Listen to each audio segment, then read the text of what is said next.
Sa darating na panahon, ito po yung tinatawag nating 1,000-year reign ni Jesus Christ sa buong mundo.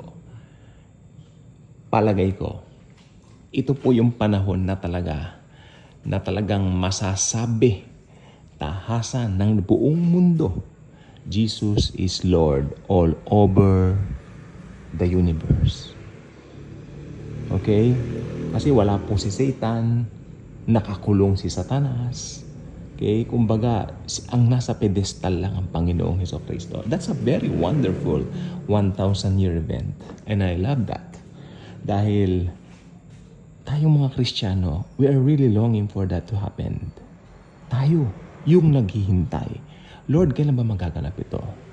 Kailan ba magaganap ang rapture? Actually, I was being accused of someone na nagmamadali sa rapture. Abay, bakit hindi? Ayaw mo ba? Anong gusto mo? Magluwa? Ako po, hindi ako nagbibigay ng dates regarding kung kailan darating. Hindi ako nagbigay ng dates, wala akong sinabi. Para po sa akin, every day is worth waiting for it. I mean, every day, hinihintay natin ang Panginoon na darating na. Hindi tayo nagbibigay ng eksaktong date o ng oras sapagkat sabi ng Biblia, magaganap ang rapture since it is an imminent event. Pag nag-rapture na, magbabago na ang sistema ng mundong ito. Mahirap po ang kapalit o ang kasunod ng rapture. Alam natin kung ano po yun. Tapos na po ang church age. Tapos na po kung anong meron tayo ngayon. Tapos na kung ano man yung sinasabi natin, grace alone saves. Jesus alone saves. Oops, that will be not the dispensation during that time. Yes, faith in Jesus kasama, pero you have to participate by shedding your own blood. Okay?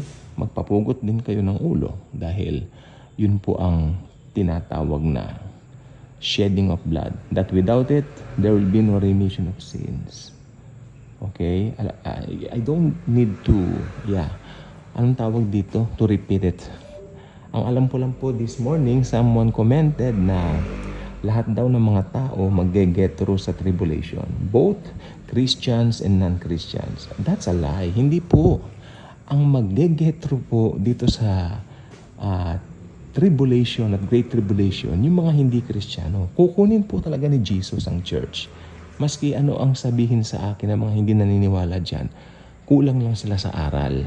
Sapagkat alam po ba ninyo, ako, hindi rin ako ganun ka-interesado dati. Alam naman yung kwento namin, hindi ako interesado masyado sa eschatology, although sabi ko nga po, nakapagbasa ako ng isang aklat galing sa mga Baptist at doon ako nagsimulang karoon ng malaking interest sa eschatology. Actually, ang problema lang po, hindi ko po nakuha yung aklat. Marami na akong nabasang aklat tungkol sa turn of events from rapture to the second coming of the Lord Jesus Christ. Pero walang hihigit na gaganda dito sa aklat na ito. Maniwala kayo sa akin. At ang aklat po na ito nung dumating po sa akin ay pinahiram lang po ito. Ito po ay naka-Xerox. Galing din daw ng Amerika ito pero naka-Xerox na. Sabi ko, saan kaya may original ito? Ay, that would be very impossible to have right now. Dahil, tingnan mo, kanyang ganoon. This was written 1952.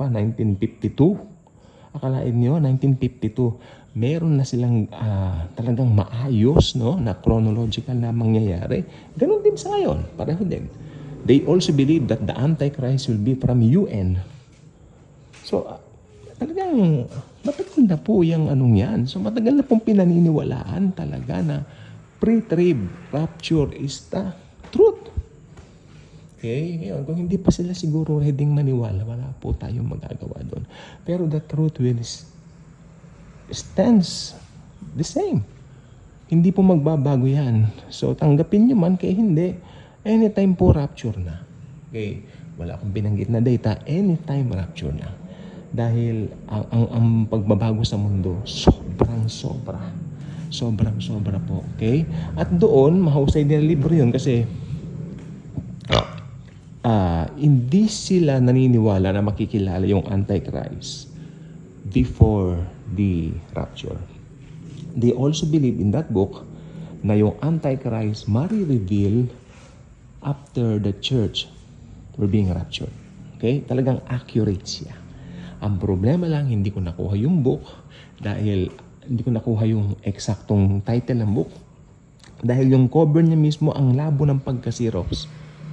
Okay, so kung ano man yung librong yun, sana by miracle makakita ako, no? Kasi ang ganda po niya. Ang ganda po niya. It's parang ordinary book lang, actually. Kasi mas malaki po yung sa amin na ganun. Kasi Xerox po siya. Hindi ba yung sa aklat, pag Xerox mo, magiging 2 page sa isa. O doon sa isang pahina. So, naging manipis na lang ng konti. Pero makapal pa rin naman. Okay, pero mas makapal na yung librong yun pag yung original na print niya. 1952? Akalain nyo, nandun na yung thought na yan. Kasi noong 1952, tingnan nyo, from 1948 to 1952, 4 years. So tama, ito yung excited yung mga tao, yung mga Kristiyano, dahil naging nation ng Israel 4 years before that. Kaya ito po yung sinasabi ko, nag-aral sila ng eschatology dito. Kaya itong book na ito na isulat nila. No, kung sino man yung writer nun. So napaka-baptist ang writer nun. Ang husay. Kaya kung doktrina po sa salvation tsaka sa end times, mahusay ang Baptist. Pinagmamalaki ko po yan na na-train ako ng mga Baptist pastors nung araw. Siyempre may mga ibang kakaiba po sa minor, pero sa salvation, sa ganyan, talagang firmly, talagang sure na sure. Blessed assurance talaga. They believe in the rapture, they believe salvation alone by Christ alone. Maganda po siya. So, ayan po. I hope that book, ay panalain ko sana, Tapos tinanong ko yung kinakapatid ko, nasaan na yung aklat? Ay, hiniram ni ganito, ni ganyan. Tinanong namin, ay, hiniram din. I mean, sayang, sana trinay namin i-Xerox. Sabagay, trinay namin pa-Xerox, pero ang sabi nung nagse-Xerox, wala na tayong mababasa pag i-Xerox pa natin.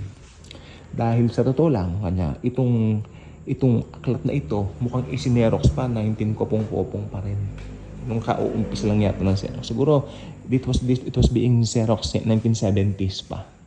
So, aklat na yun, yung kopyang yun. Ang ganda nun sinasabi ko po sa inyo. So, doon po ko, talagang inaral ko yung eschatology doon. Kaya hindi nyo ko mas anong sabihin nyo sa akin na, mid-trip, post-trip, mag-a-underground, talagang mahusay doon. May mga talata yun. Pinatutunayan, hindi mag-a-undergo ng great tribulation man. Sa buong 7 years na yan. Sa first 3.5 years yung tribulation. Then, second one, yung great tribulation. Mahirap po yung great tribulation. Kung ngayon naiinitan tayo, mapangit ang pakiramdam natin, walang binatbat yan. Sapagkat hell on earth po talaga yan. Maniwala kayo sa akin. Naglalakas ang mga lindol. Actually, yung pinakamalakas na lindol, mararanasan po dyan. Ng buong mundo. It will happen because the wrath of God was being poured out sa mundo. So, huwag niyo sasabihin Great Tribulation na po nga. May mga nababasa pa ako sa Facebook. Great Tribulation will begin sa ganito, sa ganito. Na hindi po. Dahil ang Great Tribulation po, yan po ay malalaman lang po right after the rapture. Ang problema, hindi pa nagra-rapture. Pero anytime magra-rapture na po, ako I truly believe that some believers also, napansin na nila yung pagbabago sa mundo. Na parang bakit ang lungkot tuwing umaga? Bakit ganito? Sobrang init. Kakaiba. Actually, meron tayong, tumingin lang kayo sa paligid. There's something na hindi po natin mapaliwanag. Pero something na kakaiba. Kakatuwa. Pero ito po ay nagpapakilala talaga na ma-unfold na po yung mga prophecies sa Bible. So, walang dapat ikatakot. Because we will meet Jesus for the very first time, face to face. Yung tanong, curious sa itsura ng Panginoon, makikita na natin siya. Anong problema at bakit parang ayaw niya pa siyang dumating? Diba? Darating na ang Lord. Darating na po siya sa kanyang sariling kalendaryo. Okay? Basta habang nandito tayo, share the good news, share the gospel of grace. Dahil yan po talaga ang magdadala sa tao sa Panginoon, sa kanyang piling, kay Jesus, at yan po magiging dahilan upang ma-rapture ang mga tao na gusto niyong makasama pagdating nga po ng araw na yun.